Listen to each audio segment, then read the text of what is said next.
ඔන්න එකෝමත් එක කාලෙක රාජපිටිය කියලා ලස්සන ගම්මානයක් තිබ්බා. මේ ගමේ ජීවත් වුණා රම්බණ්ඩ කියලා ගොඩක් පෝසත් ගොවි මහත්තයෙක්. රම්බණ්ඩ ගොවි මහත්තයාගේ නෝන මියගෙන් හිටපු නිසා එයා ජීවත් වුණේ එයාගේ පුතාලා දෙන්න එක්කයි.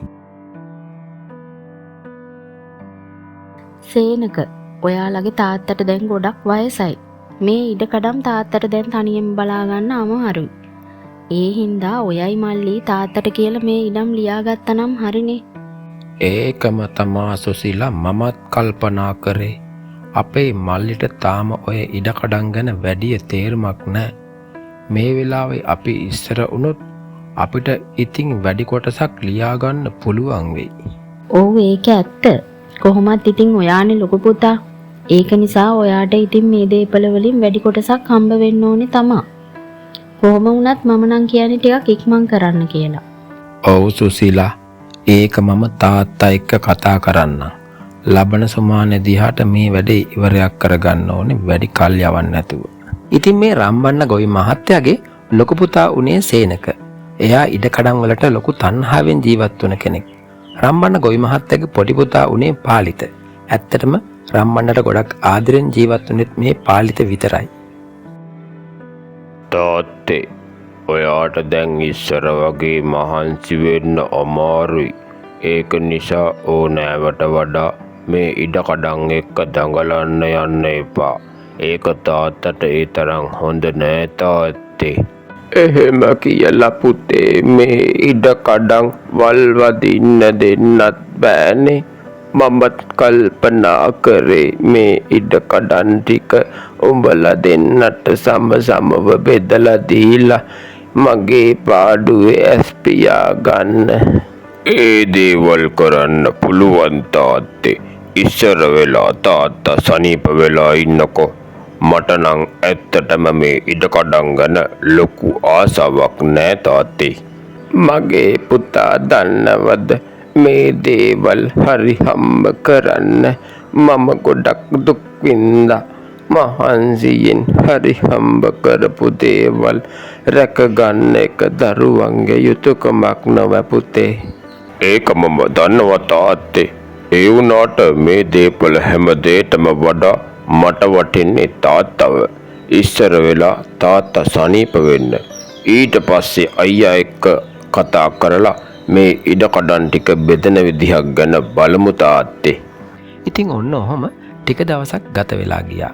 සේනකටත් පාලිතටත් වඩා රම්බණ්ඩගේ ඉඩම් ටික ගැන පෙරේතකමෙන් හිටියේ සේනකගේ බිරිඳ සුසිලා. එයාට ඕනුනේ කොහොම හරි දේපල වලින් වැඩි කොටසක් සේනකගේ නමට ලේවා ගන්න. ඔය විදියට උඩ බලාගෙන ඉඳලා හරියන්නේ නෑ සේනක. ඔයා තාත්තට කෙලින්ම කතා කරන්නකෝ. මොකද මේ මිනිස්සයා වුණත් තව අවුරුදු 100ක් 200ක් ජීවත් වෙන එකක් ඈ. මොනවා හරි දෙයක් වෙන්න කලින් මේ දේවල් පිළිවෙලක් කරගෙන ඉන්න ඕනේ. හරි සුසිලා. මම අපේ මල්ලි ගෙදර නැති වෙලාවක් බලලා තාත්තට මේ ගැන කියන්නම්. කොහොම හරි තාත්තා රවටගෙන දේපල වලින් වැඩි කොටසක් මට ලියා ගන්න තමයි ඕනේ. ඔව් ඒක තමා. මට ඇහුණා පාලිත තාත්තා එක්ක කියනවා එයා හෙට කොහෙද දුර ගමනක් යනවා කියලා. ඕම් හෙට තමා දවස. ඔයා තාත්තා එක්ක මේ ගැන කතා කරන්න. ඉතින් පහවදා උදේ පාලිත දුර ගමනක් යන්න ගෙදරින් පිටත් වුණා. මේ වෙලාවේ සේනකයි සුසිලුයි තීරණය කරා තාත්තා එක්ක ඉඩම් බෙදෙන විදිහ ගැන කතා කරගන්න ඕනේ කියලා. තාත්තේ, මම මේ ගැන තාත්තා එක්ක කතා කරන්න තමා හිටියේ. තාත්තට දැන් වයස නිසා තාත්තගේ දේපල අපට ලියලා දෙන්න ඕනේ නේද? ඒක තමා පුතේ මමත් කල්පනා කරේ. මට ඉතින් ඉන්නේ උඹලා දෙන්න විතරයිනේ. මේ ඉඩකඩම් හැම දෙයක්ම උඹලා දෙන්න අතරේ සමසමව බෙදලා දෙන්න තමයි මමත් කල්පනා කරේ පුතේ. එහෙම කරන්න එපා තාත්තේ. මම තාත්තගේ ලොකු පුතා. මල්ලිට වඩා මම මේ දේවල් වලට මහන්සි වුණා. ඒක නිසා මට වැඩි කොටසක් හම්බ වෙන්න ඕනේ නේද? අනේ ලොකු පුතේ එහෙම කරන්නේ කොහොමද? පාලිත උඹේ සහෝදරයා වෙච්ච. ඒක නිසා මේ හැම දෙයක්ම උඹලා දෙන්නටම සමසමව අයිතියක් තියෙනවනේ පුතේ. තාත්තේ පාලිත මල්ලි තාම කසාද බැඳලත් නැහැ. සමහර විට ජීවිත කාලෙම බඳින්නෙත් නැති වෙයි.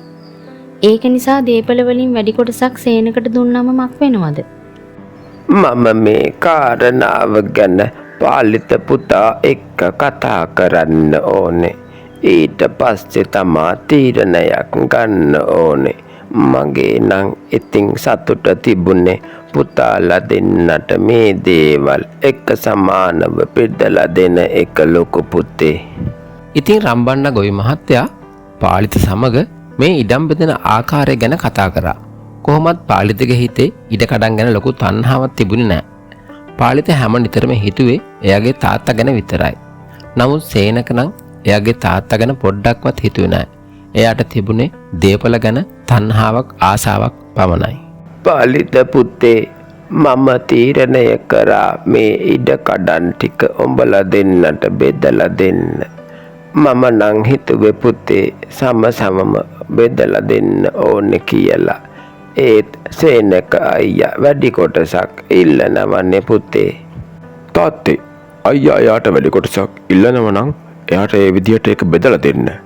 ඒ ගැන මගේ හිතේ අහිතක් නෑ තාත්තේ. කොහොමත් ඉතින් එයා මගේ සහෝදරයානේ තාත්තේ.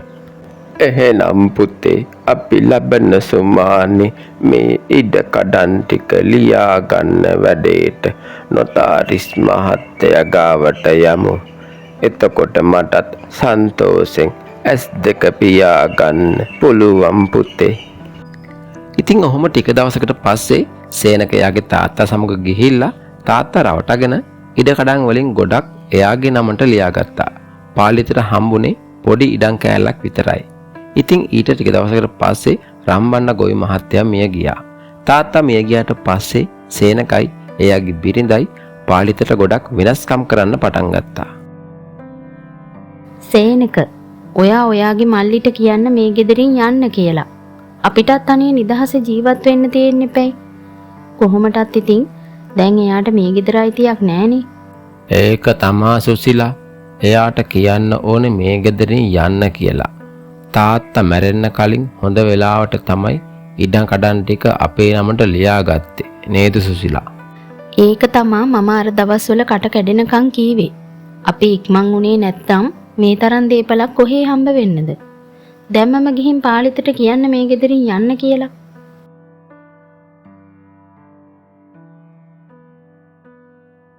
පාලිත මල්ලි දැන් තාත්තා මැරිලත් මාස 3ක් විතර ගත වෙලා ගියා. සුසිලටයි මටයි මේ ගෙදර පාඩුවේ ජීවත් වෙන්න ඕනේ. ඒක නිසා මල්ලි දැන් මේ ගෙදරින් ගියොත් හොඳයි. අයියේ ඔයා හොඳින්ම දන්නවනේ මට වෙන යන්න තැනක් නෑ කියලා. මම ගිහිල්ලා කොහෙද ජීවත් වෙන්නේ? මට තියෙන්නේ අර තාත්තා දුන්න පොඩි ඉඩම් කෑල්ල විතරයිනේ අයියේ. ඉතින් මේ ගෙදරින් ගිහිල්ලා මම කොහෙද ජීවත් වෙන්නේ? ඒව මන් දන්නේ නෑ. හෙට උදේම මේ ගෙදරින් ගියොත් හොඳයි. සහෝදරයා කියලා ඔයාට හැමදාම මගේ ගෙදර ඉන්න දෙන්න බෑනේ මල්ලි. ඔව් ඒක ඇත්ත. අනේ මට වුණත් බෑ මේ කොහෙවත් යන මිනිස්සුන්ට බත්තු වේවියා කන්න දෙන්න. අපිටත් අනාගතයක් තියෙන්න එපැයි. ඒක නිසා මෙහෙන් ගියොත් හොඳයි. හරි කමක් නෑ අයියේ. මම හෙට උදේම මේ ගෙදරින් පිට වෙලා යන්නම්. අයියයි අක්කයි සන්තෝෂෙන් මේ ගෙදර ජීවත් වෙන්නකෝ. ඉතින් ඔන්න ওই විදිහට පහවදා උදේම පාලිත ගෙදරින් පිටත් වෙලා යන්න ගියා. එයාට යන්න තැනක් නොතිබුණු හින්දා කුලී නිවසක් අරගෙන පදිංචි වුණා. පාලිතත් ගෙදරින් ගියපු නිසා සේනකයි සුසිලයි ගොඩක් සන්තෝෂ වුණා. ඉතින් මේ විදිහට ටික දවසක් ගත වෙලා ගියා. ඔය අතර එක දවසක සේනක ලිස්සලා වැටිලා ලොකු අනුතරකට මුහුණ දුන්නා. අනේ දොස්තර මහත්තයෝ සේනකට සිහියේ එන්නේ නැත්තේ ඇයි? පොඩ්ඩක් ඉක්මනට මොන හරි කරන්නකෝ. මේ ලෙඩාගේ තුවාලය ගොඩක් තරුණුයි. ගොඩක් ලේ ගිහින් තියෙනවා. ඒක නිසායි මෙයාට සිහිය එන්නේ නැත්තේ. ඉක්මනට මෙයාට ලේ දෙන්න ඕනේ.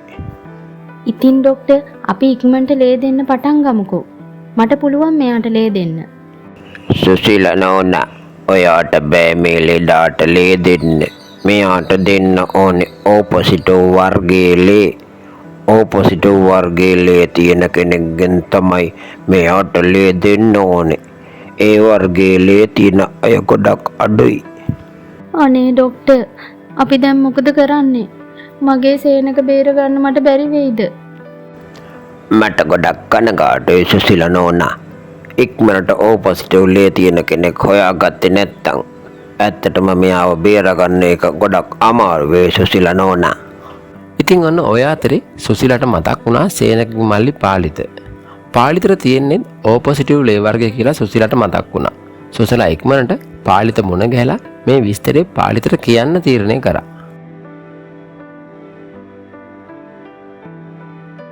සුසිලාගේ මොකද ඔයා හදිස්සියේම ඇයි කලබලෙන් වගේ ඉන්නේ? කෝ අක්කේ අපේ අයියා? අයියට මොකක් හරි ප්‍රශ්නයක්ද? අනේ මල්ලි, අයියට පොඩි කරදරයක් වුණා. අයියා හදිසියෙ ඉස්සල වැටිලා තුවාල වෙලා ලේ ගොඩක් ගියා. දැන් එයාට සිහිය නැහැ. ડોක්ටර් කීවා ඉක්මනට ලේ දෙන්න ඕනේ කියලා. O පොසිටිව් ලේ වර්ගය හොයාගන්න විදිහක් නැතුව තමයි මං ඔයා ළඟට ආවේ මල්ලි. සුසිලාගේ මගේ අයියා වැඩුවෙන් මට කරන්න බැරි දෙයක් නෑ. අපි ඉක්මනට යමු. මම අයියට මගේ ලේ දෙන්නම්. අනේ පාලිත මල්ලි, ඔයා නම් දෙවි කෙනෙක්. අපි කරපු කියපු දේවල් වලට අපිට සමා වෙන්න මල්ලි. සුසිලාගේ දේපොළ මිල මුදල් වලට වඩා මම නිතරම හිතුවේ මගේ ළඟ ඉන්න අයගේ සතුට ගැනයි අක්කේ. එන්න අපි යමු. ඉතින් ඔන්න ඔය විදිහට පාලිත සේනකට ලේ දුන්නා. ඊට ටික දවසකට පස්සේ සේනක හොඳටම සනීප වුණා. සේනකයි සුසිලයි පාලිතට මොනතරම් වෙනස්කම් කරත් පාලිතයාගේ සහෝදරයාගේ ජීවිතේ බේරගත්තා. පාලිත මල්ලි, අනේ මට සමා වෙන්න. මම ඔයාට ලොකු වැරද්දක් කරා. දේපල තණ්හාව නිසා මට මේ කිසි දෙයක් තේරුනේ නැහැ. මට දැන් තේරෙනවා දේපලට වඩා වටින්නේ සහෝදරකම කියලා. අයියේ ඔයා පහුගිය දේවල් ගැන හිතන්න එපා. අයියට දැන් හොඳටම සනීපයි. සුසිලා අක්කා එක්ක සන්තෝෂෙන් ජීවත් වෙන්න අයියේ. අනේ පාලිත මල්ලි, අපි අතින් උණු වැරදි වලට සමා වෙන්න. ඔයත් අපිත් එක්ක එකට ජීවත් වෙන්න එන්න. මේ දේපල ඔයාටත් අයිතියි මල්ලි. ඉතින් මේ වෙලාවේ සේනකයි සුසිලයි කරපු වැරදි තේරුම් ගත්තා. තාත්තා රවටගෙන එයාලා දෙන්න ලියාගත දේපල සේනක නැවත සමව පාලිතයි සේනකයි අතර බෙදන්න තීරණය කරා. ඊට පස්සේ සේනකයි පාලිතයි ගොඩක් සන්තෝෂෙන් ජීවත් වුණා.